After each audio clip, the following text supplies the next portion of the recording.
हाँ भैया बोलिए, प्रणाम बोलिए। हाँ प्रणाम भैया जी, हम बोल रहे हैं कि जब हम ध्यान लगाते हैं महादेव का तो हेलो। हाँ भैया। हाँ तो जैसे श्वास पे तो ध्यान हम लगाते हैं उनका, सुबह शाम दोनों टाइम पूजा पाठ करते हैं। जी।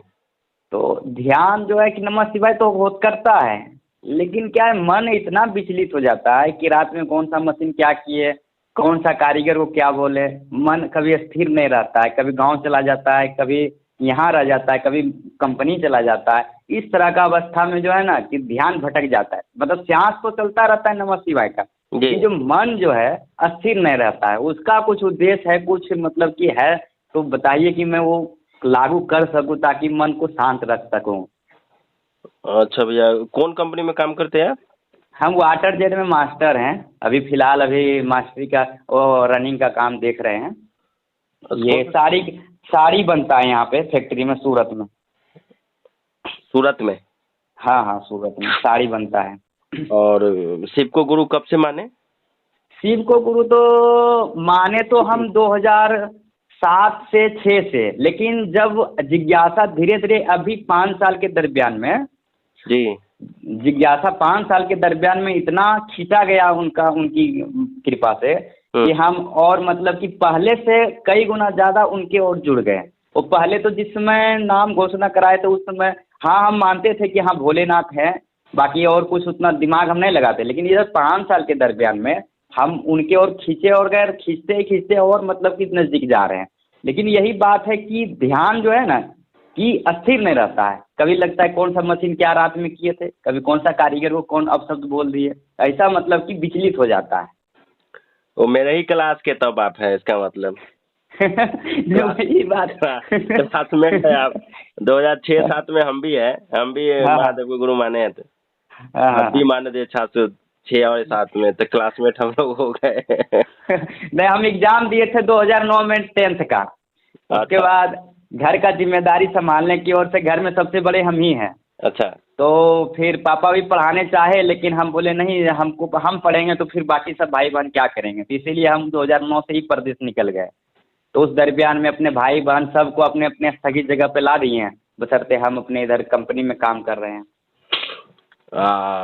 मतलब बिहार के ही रहने वाले हैं ना आप? हाँ, हम बिहार के जमुई जिला के लक्ष्मीपुर काला जिनारा एक उधर है जगह का नाम, वहीं जी। के स्थगित है हम। लेकिन हम अभी तो फिलहाल सूरत में ही रहते हैं 2009 से।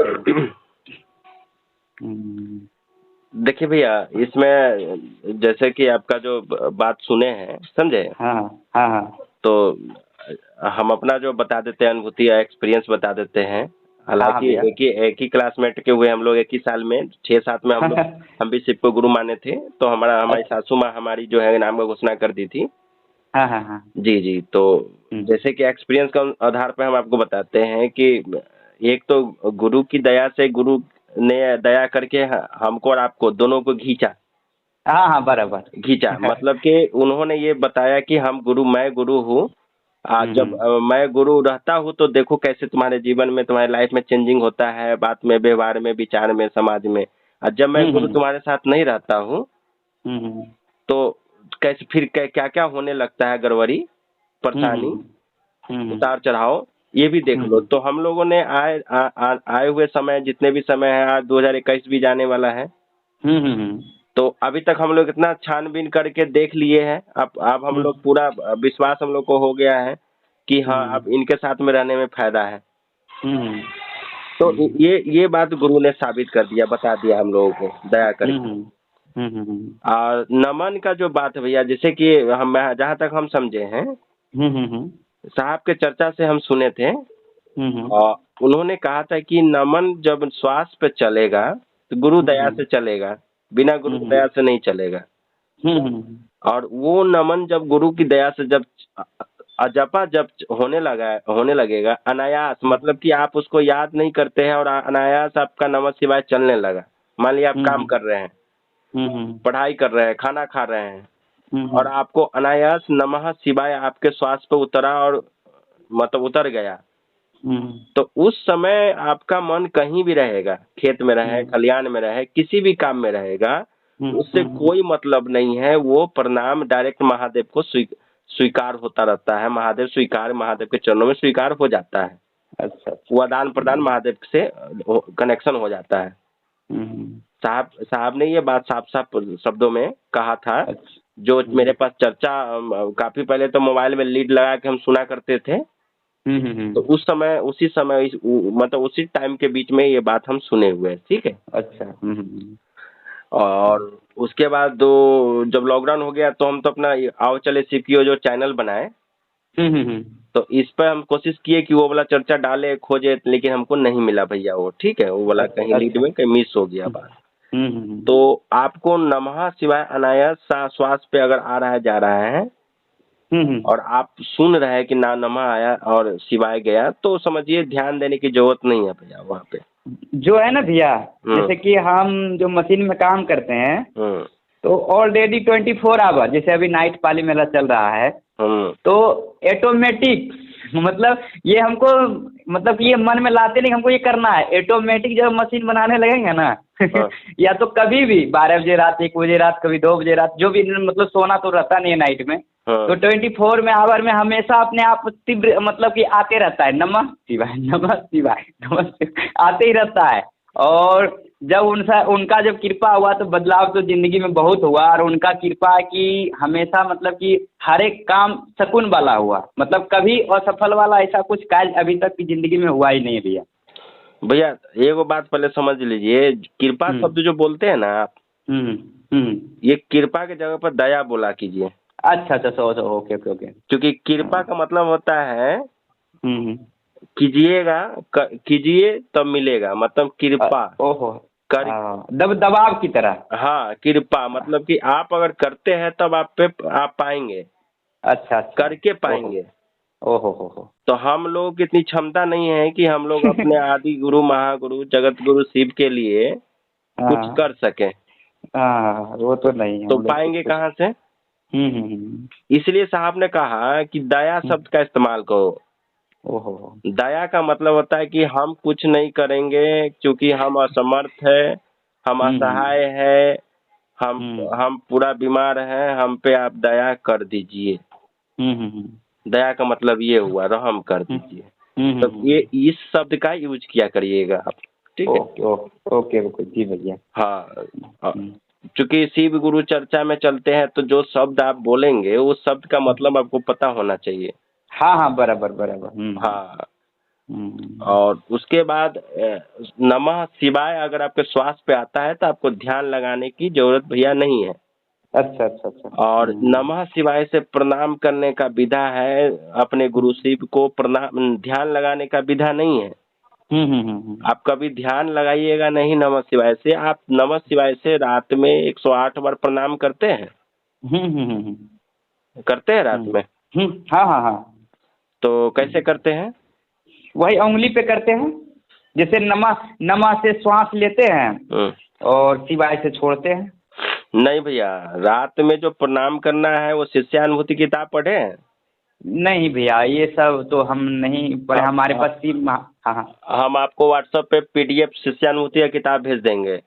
ओके ओके ओके जी भैया, ये मेरा व्हाट्सएप नंबर है। हाँ, उसको पढ़ा कीजिएगा। ठीक है, ओके ओके ओके। और शिष्यानुमति में साफ साफ लिखा है कि अपने गुरु को रात में 108 बार से प्रणाम करने का जो विधा है वो मंत्रानुक्रम उनको मन से प्रणाम करना है, श्वास पे नहीं। अच्छा।